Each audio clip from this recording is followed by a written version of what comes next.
मैं हूं आपका दोस्त कुणाल और आप सुन रहे हैं गो गोरखपुर रेडियो। इस वक्त मैं आपके लिए लेकर आया हूं यूपी की खबरें। तो चलिए बिना किसी देरी के शुरू करते हैं बात यूपी की। सबसे पहले बात यूपी की उन खबरों की जो सीधे दिल को छूती हैं। मैनपुरी से एक बेहद दुखद खबर सामने आई है। 90 वर्ष की एक वृद्ध महिला सईदन मंसूरी, जिनकी दुनिया में 2 बेटे, 2 बेटियां और 14 पोते पोतियां हैं, उनकी मौत अकेले जिला अस्पताल में हुई। वो अपनी दवा लेने के लिए खुद शहर आई थी, लेकिन उनकी तबीयत बिगड़ गई और उन्हें अस्पताल में भर्ती कराना पड़ा। परिवार को उनकी मृत्यु की खबर तब मिली जब पुलिस उनके घर पहुंची। ये घटना दिखाती है कि कैसे हमारे समाज में बुजुर्गों की देखभाल को लेकर एक बड़ी लापरवाही है। 90 साल की उम्र में भी उन्हें अकेला ही संघर्ष करना पड़ा।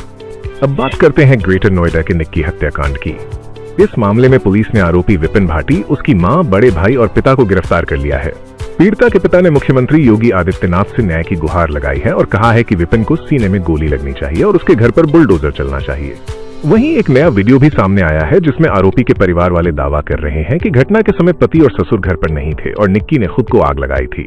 राष्ट्रीय महिला आयोग ने इस मामले का संज्ञान लिया है और डीजीपी से 3 दिनों के भीतर पूरी रिपोर्ट मांगी है।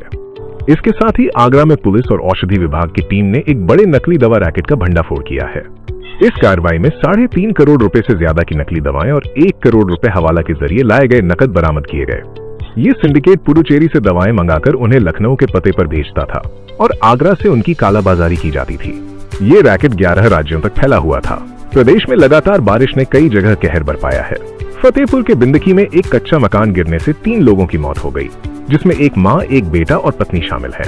परिवार के बाकी 4 सदस्य घायल हो गए। उधर पीलीभीत में हरिद्वार नेशनल हाईवे पर एक दर्दनाक सड़क हादसे में पश्चिम बंगाल के एक परिवार के 3 लोगों की मौत हो गई, जिसमें पति, पत्नी और उनका 10 साल का बेटा शामिल है। कानपुर के शिवराजपुर में भी एक मकान की छत गिरने से 3 बच्चे मलबे में दब गए, जिन्हें ग्रामीणों ने सुरक्षित बाहर निकाला। हालांकि एक बच्चे की हालत गंभीर है। आगरा में 19 साल बाद पहली बार महानगर योजना समिति के अध्यक्ष और सदस्यों का चुनाव होने जा रहा है।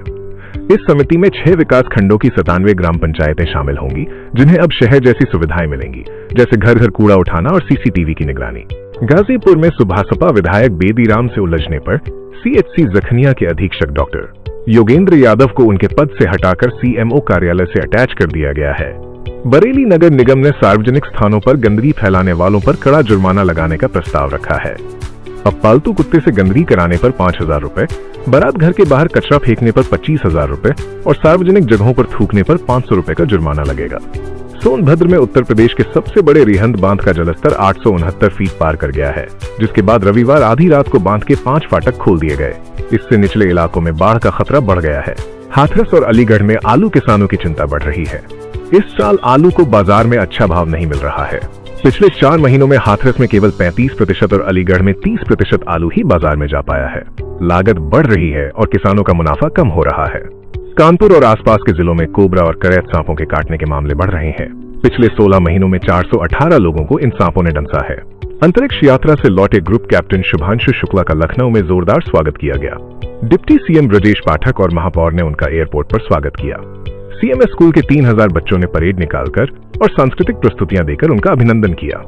1.5 साल बाद अपने बेटे से मिलकर उनकी मां की आंखें नम हो गईं। आगरा में जनकपुरी महोत्सव 2025 की तैयारियां भी चल रही हैं।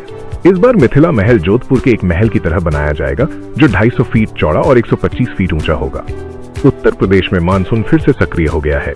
रायबरेली में भारी बारिश के कारण कक्षा 1 से 8 तक के सभी स्कूल सोमवार को बंद कर दिए गए हैं। मौसम विभाग ने पूर्वी और तराई के 30 जिलों में भारी बारिश का येलो अलर्ट जारी किया है। और इसी के साथ खबरों का ये बुलेटिन यहीं समाप्त होता है। मैं कुणाल लेता हूं आपसे विदा। आप सुनते रहिए गोरखपुर रेडियो।